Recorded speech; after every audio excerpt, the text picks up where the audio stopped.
CT169Strong Preview 2025 Connecticut Legislative Session, December 2nd, 2024. Moderator, Alexis Harrison, a Fairfield Planning and Zoning Commissioner. With 4 panelists, Senator Jeff Gordon, recently re-elected to the state Senate for the 35th District and one of only 2 medical doctors in the General Assembly, and a former Planning and Zoning Commission chairman from Woodstock. Senator Ryan Fazio, state senator from the 36th District, just re-elected despite massive spending by his opponent, who spent 3 times as much on his campaign. Maria Weingarten, a Board of Finance and Affordable Housing Committee member from New Canaan, and a CT169Strong board member. And Catherine Braun, a land use attorney and a planning and zoning commissioner from Fairfield, and a CT169Strong board member. And now for the webinar. I want to welcome everybody to the 2025 legislative session preview. My name is Alexis Harrison. I'm a member of CT169Strong. For those who are new, we are a nonpartisan statewide advocacy group dedicated to local control of zoning and finding workable solutions to address our affordability issues here in Connecticut. I want to introduce our amazing panel. First of all, we have State Senator Jeffrey Gordon of the 35th District, which encompasses various parts of the northeastern area of the state, the Quiet Corner. And Jeff also served on the Town Planning and Zoning Commission in Woodstock, so knows a lot about local control and zoning issues.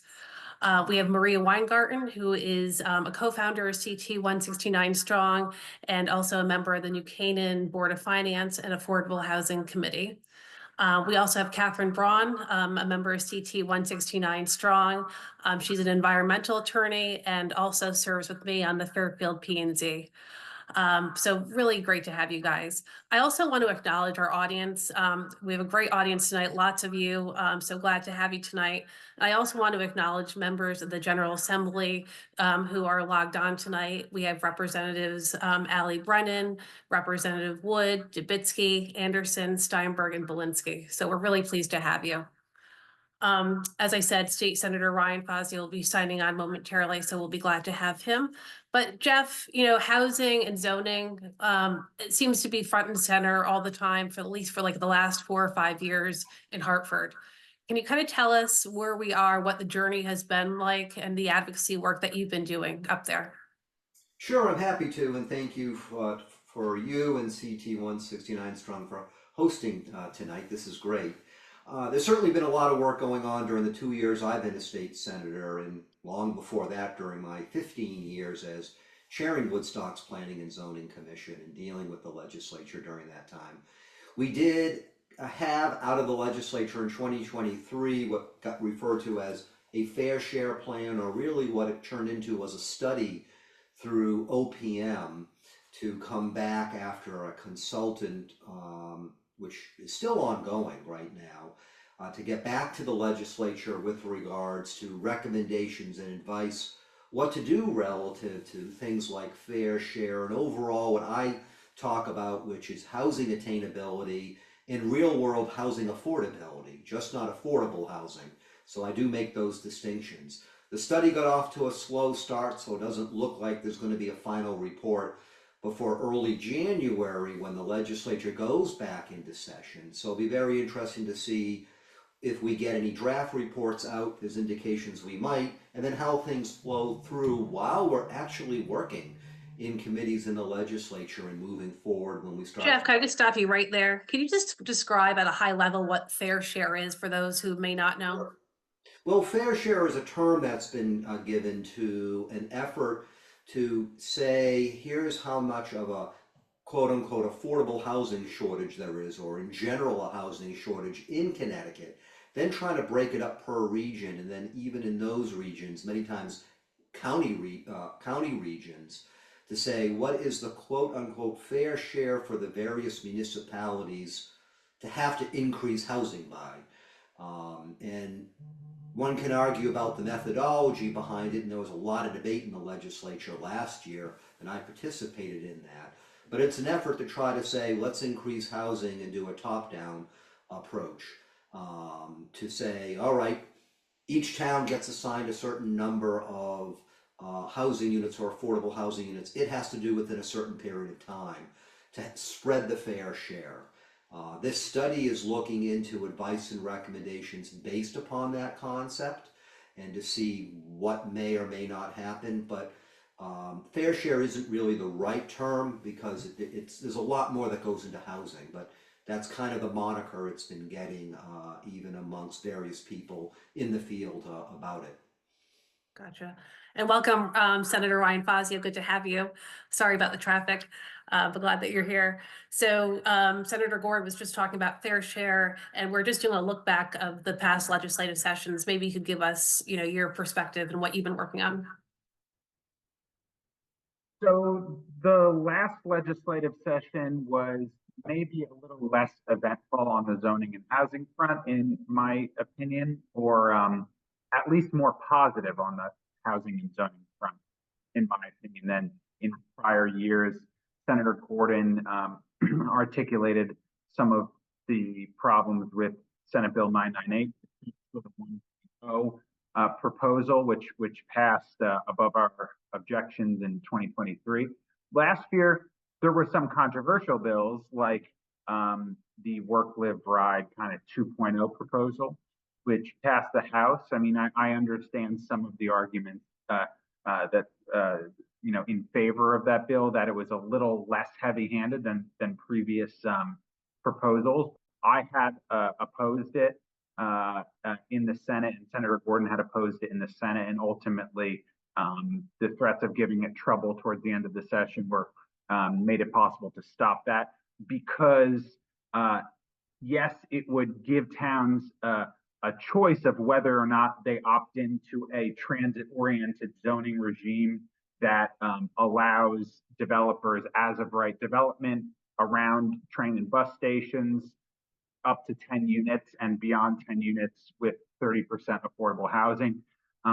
But it would take away eligibility or priority from hundreds of millions of dollars of state funding, potentially for those towns and cities if they don't opt in. So, nice state funding you have there would be a shame if something happened to it. That doesn't strike me as fully optional. But again, I try to look at all sides of arguments.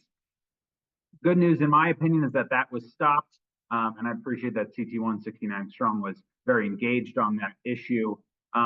There were, I think, some positive bipartisan housing reforms passed, including in House Bill 5474, which was mostly put together by Representative Rojas, among others, who sometimes we have our disagreements on with, but I think it moved the ball forward in trying to reduce housing costs on the margin in discrete ways, kind of a piecemeal approach, but dozens of different proposals that I think will move the ball forward. And there was a couple of elements of it that I disagreed with it, without kind of totally undermining local control and home rule of some of these decisions. And some Republicans voted against it, but I voted for it because I think it moved the ball in the right direction. It was a good faith effort. It also gave towns more flexibility under 830G, made it easier to get a moratorium under 830G, which, mimicking some of the proposals I had actually made at the beginning of the session, or in a similar vein as those. There was also another bill that we helped pass that gives towns and cities more rights, or back some of their rights to make changes to planning and zoning and other development decisions in their town or city charter. So I actually think, listen, let's not delude ourselves. There are enormous risks to home rule and local control afoot in the state legislature that will be very difficult, to stop, and we'll continue to work on that. But I also think in the last session, we also see the road to more compromise and a balancing of different interests, our desire to create more affordability and more availability in the housing sector in Connecticut, while also making sure that communities, towns, and cities are in the driver's seat and have local control of decision making. And I hope that it's clear that based on the last 2 years, the much easier road to travel to create a better housing market for everyone will be the compromise route, will be the route where we come together and balance those considerations rather than we just try to push a one-size-fits-all, above very strong objections. And one of the let's not avoid it. Senator Jeff Gordon can talk for a very long time in the Senate and make it very difficult to pass an agenda. So I wouldn't want to try to pass an agenda over Senator Gordon's objections. He can cite chapter and verse of planning and zoning, to say nothing of oncology, for hours upon hours on the Senate floor. So that's why I think finding common ground and bringing people together is a better option for everybody. 100%. Great. Maria, you've been at this for 4 or 5 years now on the front lines. What's your perspective? Where are we headed? Like, what do you think? I feel like we see the same bills over and over again each year. We do. And I think from that side, I think we probably will see many of those same sort of bills again.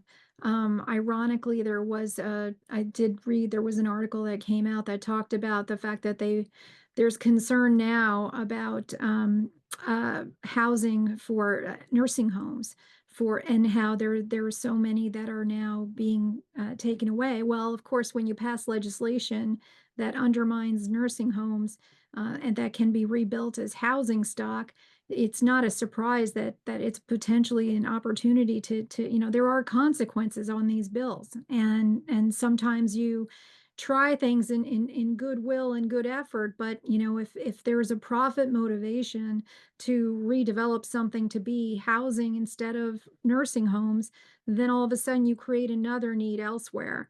And one of the things I think I felt really optimistic about was that one of the, as Senator Fazio mentioned, was the ability to have the bill that allowed it to make it easier to get some relief from 830G by towns. And I know that we, as 169 Strong, keep getting different messages and emails from all of these towns we have not heard much from yet, telling us what is this 830G? I've not heard of it. And all of a sudden I have this monstrosity being built in my backyard that's 4 stories and can override height, density, setback, and loom. So those are the kind of concerns that many residents now are facing as our market has changed here in Connecticut. So I think more people are becoming aware of the issues, and I'm optimistic that maybe we should come up with some better solutions and some true incentivized, better ways to get more towns focused on getting a moratorium, to create opportunities to create affordability within their communities that are locally driven, some best practices that we've seen from different towns, whether it be New Canaan or Westport or Greenwich, who've had a lot of 830Gs they've faced over the years, or even in Fairfield as well. There's so many different opportunities and ways that we can help address this in a much more organic way that's inclusive with all the voices of our local communities. And that's what's been missing. We've had too much of these outside developer-backed agendas that have been more about creating high density development, and even many times with less affordability that's currently existing in the local inclusionary policies.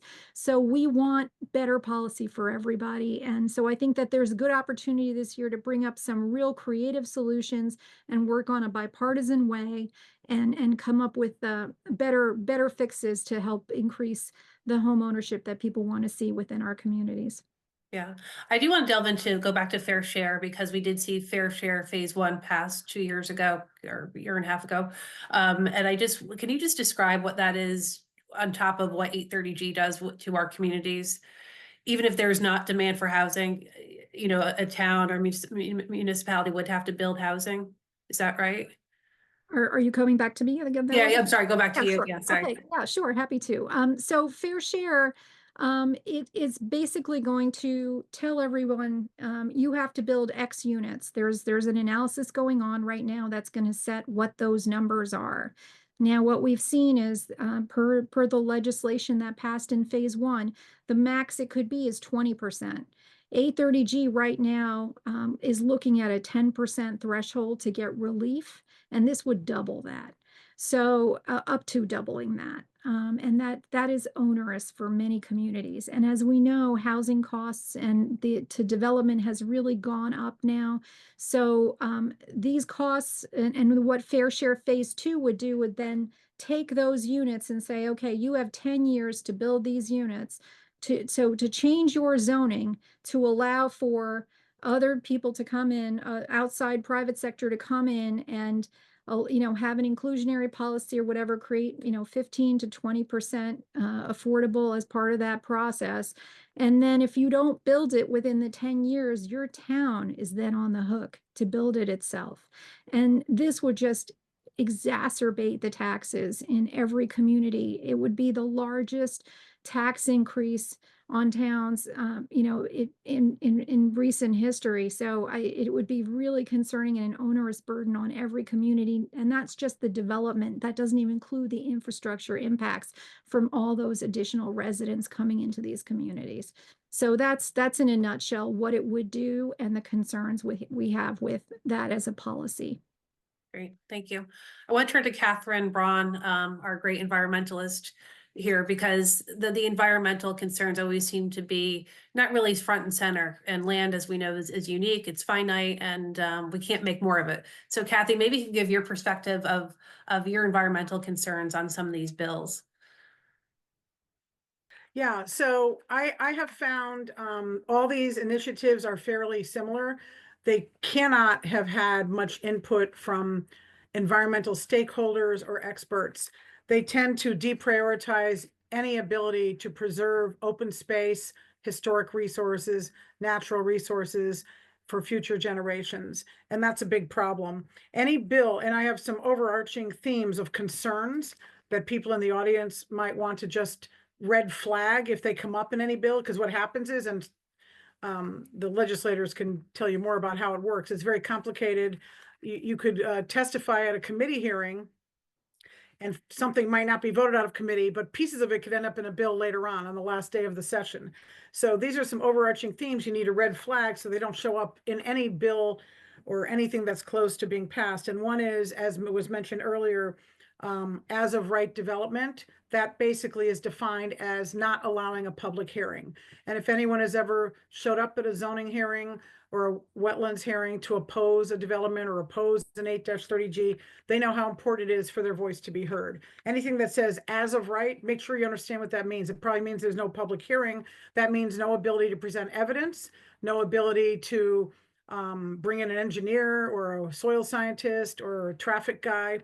And you also won't be heard. And it could just be sort of dealt with at the front office of the zoning department.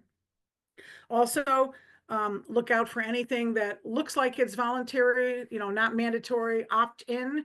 They're coercive opt-ins, which mean, and this has been mentioned earlier, if they take away or deprioritize funding and grant money, if you don't opt in, well, then it's not really an opt-in. It's a coercive opt-in. That's terminology I gave it. Also, look at anything that could impact either tidal or inland wetlands. Each of them, zoning commissions and wetlands agencies have a lot of control over protecting them, but they're not always protected. You can allow development within the buffer area of either of those wetlands, and it happens all the time. So if you impose large density mandates and incentives or take away the ability of the zoning commission or the wetlands agency to make decisions, you are jeopardizing those resources, because whether it's a denial or an approval, if it goes up to a court on appeal, everyone knows it's for housing, and the courts tend to be aware of that, and they tend to go against towns if it's a housing issue. Also, be aware of anything that could reduce your ability to file an environmental intervention under 22A-19. That's a law that's been around since the 70s, which allows any person or entity in the state of Connecticut to intervene into any proceeding to raise environmental issues. If you don't have a proceeding, well, then I don't think you can file an intervention. So there's a lot of things to watch out for. And there's also some positive things going on, which is, I think a lot of this is highlighted now, and there has been more efforts to compromise. That needs to continue, but people have to be hyper vigilant to make sure that the local commission's hands are not tied, their judgment and ability to rule on, site-specific and project-specific applications is not usurped and delegated to a state official, and that public hearings are still going to be allowed for applications for development.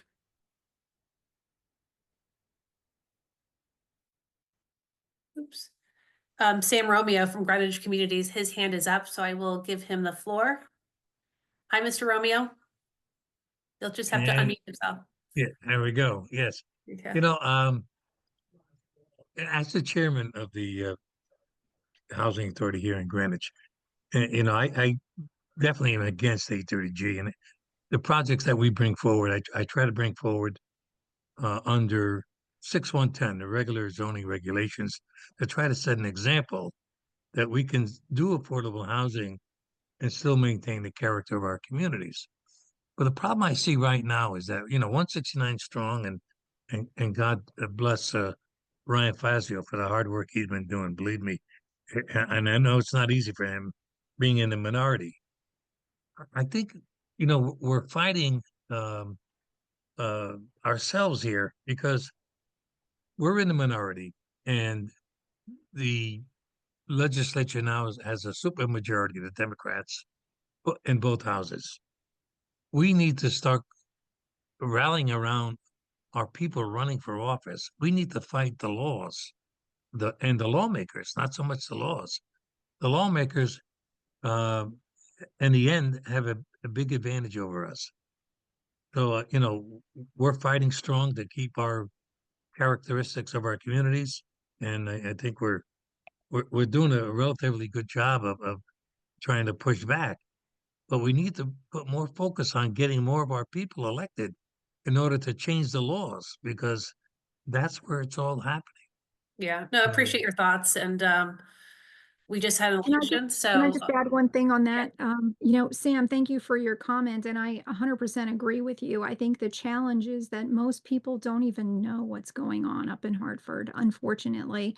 And I think we've sort of upset the apple cart a little bit by putting it out there and letting people know when these hearings are happening, what's in the bills. Talk about people, people are voting for bills. You have legislators who get a bill on the floor and are told, trust me, and they don't even have time to read it from the majority. And then you've got the minority party who then has to start talking the bill just so they, as trying to be good stewards and good legislators, read through the bill and scour through the bill quickly to understand it. Quite frankly, we as advocates here can't unsee what we've seen with this poor process that's meant to be about power and control and not about getting to good outcomes. It's very discouraging. So I agree with you. We need better people out there focused on doing the right thing, because I think there are so many better solutions out there.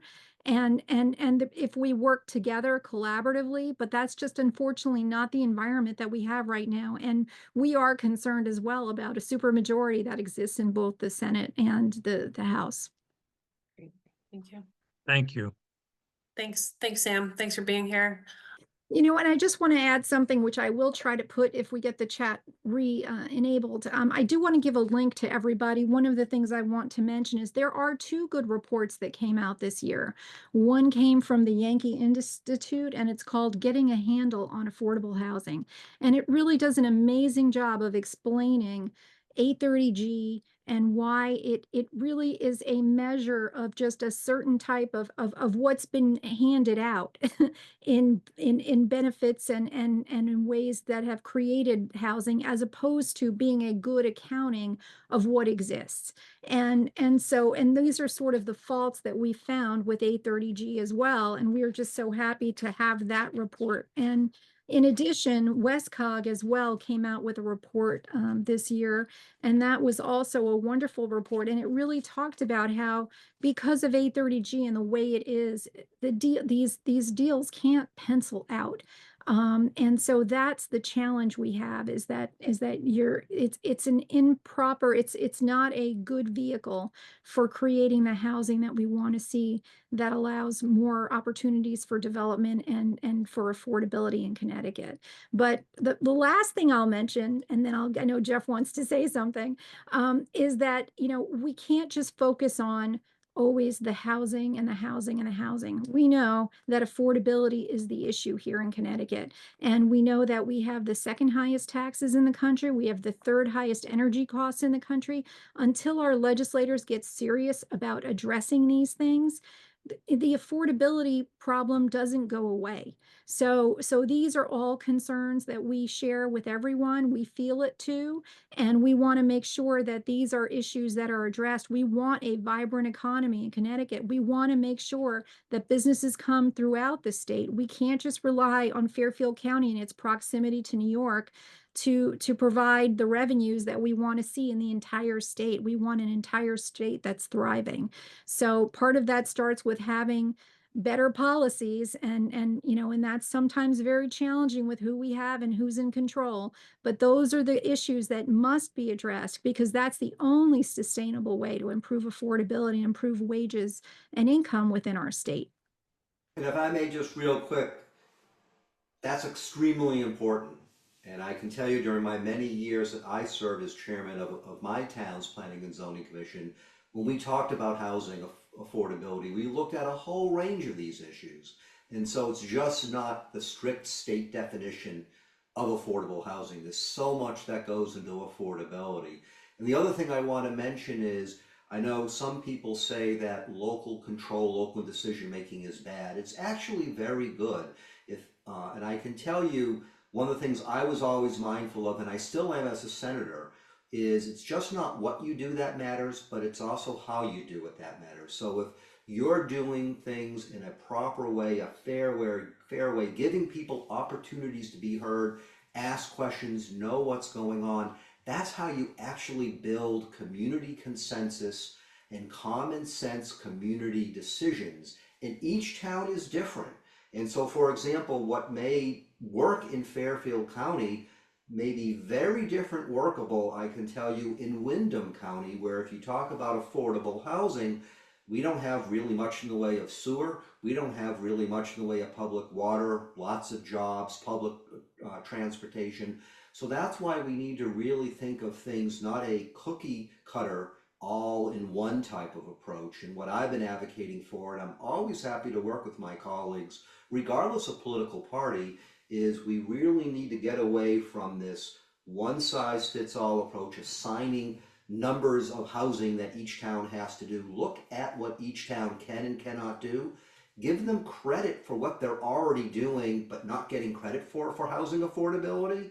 But also, if you're talking about incentives, there's various ways to incentivize. Some of it is money, grant money, but also some of it is technical expertise that small towns may be looking for to be of help. And there's a lot of creative ways that can be done. And those are the types of things we champion, while making certain that the people in their towns are the ones helping to make the decisions, not bureaucrats someplace in Connecticut that have no clue about these towns and cities.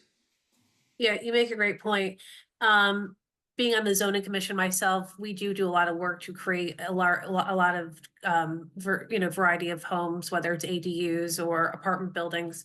For the panel, do you think our towns get enough credit for the work that we're doing? And that's for anybody on the panel. They certainly don't, because 830G is written specifically so you only get credit for basically government housing, government supported housing, or deed restricted affordable housing. But we know that there is affordable housing that exists that is not deed restricted and is not government housing. In fact, it might be most of the affordable. You did a simple calculation of what is housing that exists in the housing stock that's below 80% of area median income, or 60% of area median income, which are the metrics under 830G for deed restricted housing. You would come up with a much, much higher number than the percentages that are currently recorded. The problem is that under the state statute, you're only rewarded for that very narrow definition of affordable. So, you know, affordable housing appeals process, the affordable housing statute, as 830G is called, is really a misnomer because it's a very narrow definition of affordable housing. And not only that, but if you allow middle housing to be built or affordable housing that isn't government housing or deed restricted, you are implicitly penalized under 830G because that counts under 830G. To avoid the 830G process, you have to get to 10% of your housing stock being that narrow definition of affordable. Well, if you allow construction in your town of something that is affordable financially, or middle income housing financially, but isn't under that narrow definition of affordable according to the state statute, you get farther away from the 10% requirement because your denominator grows, but your numerator of 830G housing does not. And so when Senator Gordon and 869, 169, 869 members propose different alternatives, we seek to give recognition, give credit to towns for everything they're doing to create more affordability and not penalize them for allowing middle housing or workforce housing that a nurse or a teacher or a firefighter or a police officer could afford. The nurses, the firefighters, the teachers, they make too much money under 830G to qualify for any of this stuff. So again, there is a much wiser and more prudent way to go about this, and every single session, and this session will be included.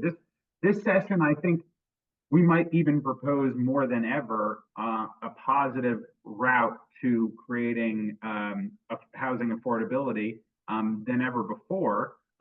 We don't just say no, we say yes to a better way to affordable housing with local control that serves as many people in our state, middle class people and working class people in our state as possible. So, it's the question gets to an important point. Just because something is called something in Hartford doesn't mean it does that. Do not judge a book by its cover. Do not judge a law or a bill by its title. Because sometimes I think you should assume it does the exact opposite.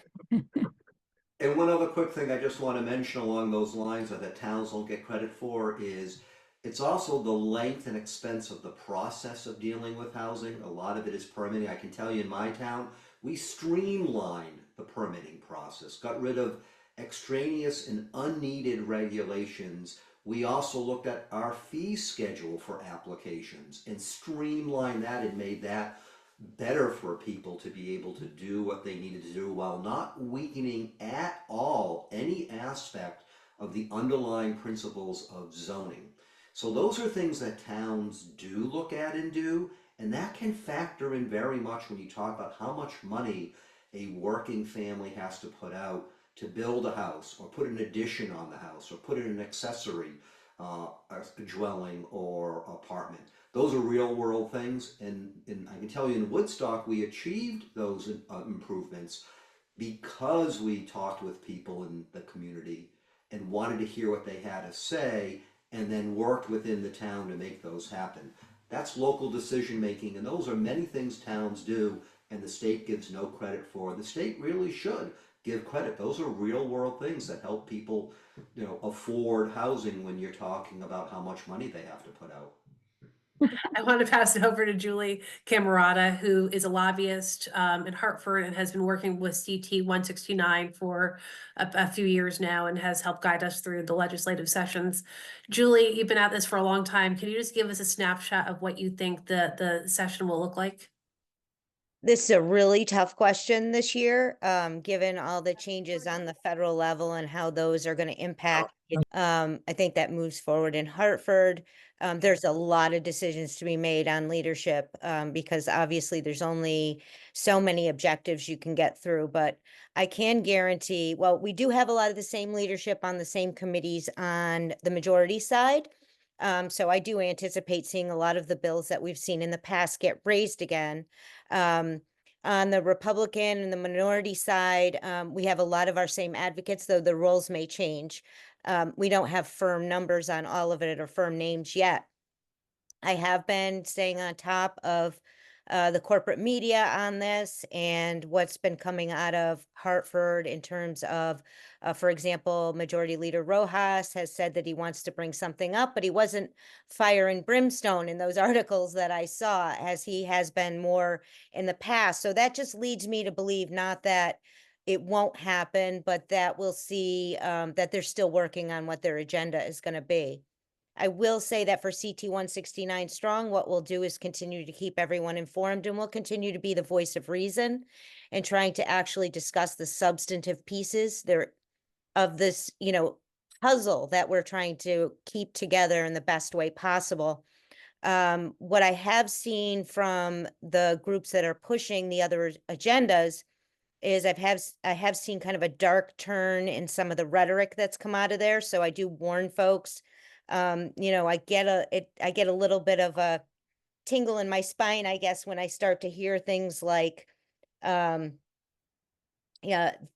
talking points about how it's quote unquote immoral to push for local zoning control. And those are things we've heard from the Hartford Current as well from the opposition. So what we won't do is be baited by terms like that. What we will do is continue to talk about the facts and continue to demand that we have substantive decisions that make the best decisions for towns and expanding housing, but also making economics better, as Maria was discussing earlier. We can't let that piece of it go. It is just too important to this whole puzzle. So that's what I see for now, and happy to answer any questions, or you can reach out to me through CT169 Strong. Thanks.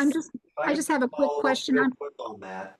The key point is, we're not trying to be negative. We're not purposely trying to deny applications or deny people moving wherever they may want to and can afford to move anywhere in Connecticut.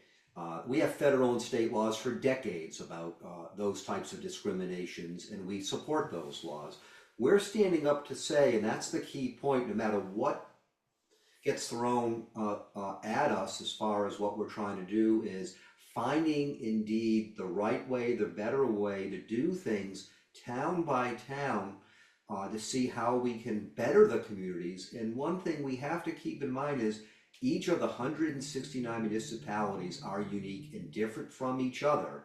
And within each town, there's different aspects to it. Anyone who served on a planning and zoning commission, and I'll call out my friend and colleague Representative Dubitsky, who serves on Chaplin's Planning and Zoning Commission, know that these are the types of decisions that are made locally to see what can be done and to prevent bad things that can hurt community, especially environmental concerns for towns that rely upon water from wells and their septic systems and don't want to be polluting, let alone harming lots of farming that goes on in parts of the state. So these are all real world things that get looked at, and that's why we want the local decision making and the state to partner to do things a better way, in an improved way. So to get back to that question about getting rid of 830G, you could, but what you really want to do, no matter what you call it, is indeed something better, whether you call it 830G or not. I would agree. And I'm not sure that everybody can see the chat when we make comments. I'm not sure that everybody can see it. So if somebody puts a question in the Q&A, I can provide the links to those two reports, because I know that was a question before. The WestCOG report's called the Affordable Housing Finance Study, and the one for Yankee Institute was getting a handle on affordable housing.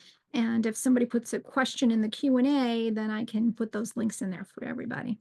Going back to Julie, is there anything that you would advise people to do if they want to get involved, how they can testify? Can you just discuss the legislative process in general?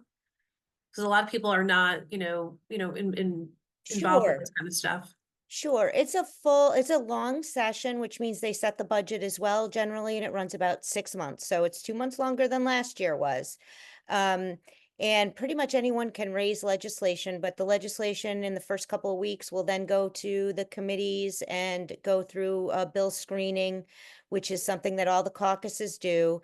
And decisions will be made among the members, the co-chairs and the vice chairs and the ranking members of each committee as to what bills they're going to raise that year. So I would anticipate that a number of bills could be raised, but really we'll see a few bills on the concepts that actually go forward for public hearing. The best way to stay on top of this particular issue, without a doubt, is to sign up for CT169 Strong's newsletter, as well as the legislators that are on this call, and see, because this is a very important issue to them. So we're going to pull these bills out and get the word out to you as soon as we can. As they get raised, I basically pull that information, get it to CT169 Strong, and they can get it out to all of those that are supporters and interested in this issue. So that's the best way to do it. I would say about 2 months in, we'll be into public hearings. After public hearing process, they decide what bills and whether there's substitute language that's going to come out. So essentially, when you take a public hearing, you take all the public comments in, and then the committee tries to take the best pieces, the worst pieces out, and put the best suggestions in that they might not have thought of, and they come up with a committee bill, usually with substitute language, that will go out to the floor. And changes can even happen after that. So that'll be about mid-session. And then the real negotiating begins. And that's when we really, really depend on our legislator advocates that are really keyed into this issue. Great. They'll tell us more, but go to CT169 Strong, definitely. Great, thank you. And Maria and I do have to make our plug. CT169 Strong, we are 100% volunteer. We're a grassroots, nonpartisan group that we started about 4 years ago because we were, regular people, and we began to see our bills up in Hartford taking away local control, chipping away at the voices that we depend on to make decisions for us. So we would be grateful if you could donate even just a small amount of money just to keep things going. Everything goes to either marketing relative to email blasts, our newsletters, helping to pay for Julie, who has graciously done a lot of good work for us and probably has not charged us as much as she probably should. But we really appreciate her efforts, and we need her up in Hartford. A lot of the developer advocates have billions of dollars. They have developers helping fund their groups. We don't have that. We're been essentially on a shoestring budget, but we've been making an impact and doing a lot of great work. So every dollar counts, and we're very good stewards of our money. So we will be sending out an email blast tomorrow. Tomorrow happens to be Giving Tuesday. Maria, anything you want to add to that? No, I think you've covered it. I think it's important for everybody to get engaged. We need you. We need you to be there to testify, to provide comments to your legislators, to let them know, to inform your neighbors and your communities. That they all need to know we're looking for people to help us throughout the state. So if you are interested in helping us spread the word and letting us know what the best way is to reach out within your community, if there's local Facebook pages or things that we can be part of, or ways that we can do outreach within your community, we are willing to come and meet with your communities and your groups and do whatever it takes, because we think that the best thing we can do is be strong advocates for our state. And when we can't get it done on elections, this is the only thing we have is we need to really get that voice and that information out to all of our residents so they understand and can hold our legislators accountable. 100%. I will give the last word. I believe Barry Michelson is on the line. He's a member of CT169 Strong and does a lot of work in his city of Stamford. Barry, are you on? Okay, thank you very much, Alexis. I just wanted to ask Ryan or our Senator Gordon, is there any way feasible to get ahead of some of this legislative agenda that's being pushed by Rojas? We know he has money interest behind him, but is there anything as a grassroots way that we can kind of position ourselves so we're not so much on the defensive at the tail end of the legislative process? Well, in a quick nutshell, one is supporting organizations like CT169 Strong, which continues to try to shine a light on what's going on and let you and others know. The other is ask your legislators, your state rep, your state senator. Ask them to look into these things and answer questions for you and get information. The bottom line is it is a political process, as we know in the legislature, and when the majority party has the majority, then they certainly control the agenda and when these things come out and how they come out and all that type of stuff. But those of us, Ryan, Senator Fazio, myself, we do what we can to not just fight for what we know needs to be done, but also we're willing to work with people, regardless of the party, to try to get things done. And sometimes we can do that if the other side is willing, and sometimes, quite frankly, if the other side isn't willing, then we just have to keep standing up and fighting and doing what we need to do. But it's really building those grassroots in each town. And again, CT169 Strong is a great way to know what's going on, but also work with everybody in the town and get that information out. And don't underestimate letting your voice be heard. Legislators listen to you, especially during the legislative process, and ask them questions. And if they don't answer, then keep on asking. And when you shine light more on things, then things do change. Look, for example, when CT169 Strong and I shone light on OPM and the whole quote-unquote study group that was put together that was very skewed towards fair share. And it turned out that the state law didn't even authorize having that study group. And that change never would have happened to make it more fair for people if we didn't shine lights on things and ask questions. So keep doing it more and more. Have patience and be persistent. Things can be done, but we just have to be realistic. It doesn't happen overnight. I think that's a great way to end. Be persistent and have patience. I like that. And we certainly will. We'll be here. We're going to continue the conversation in the new year. So I want to thank the panel. Thank you, everybody, for being here, especially other lawmakers who are in our audience tonight. We really appreciate you. So have a great night, and we'll continue the conversation in a few weeks. Thank you. To stay up to date on housing and zoning developments in Hartford this session, please check in regularly to the CT169 Strong website at CT169Strong.org. Subscribe to our newsletter to stay in touch with the latest in Hartford. And while we are David fighting Goliath, developers and radical nonprofits, it's not the size of the dog in the fight. It's the size of the fight in the dog. There is strength in unity and in numbers, particularly when those numbers are preceded by a dollar sign. Thank you for your continued support.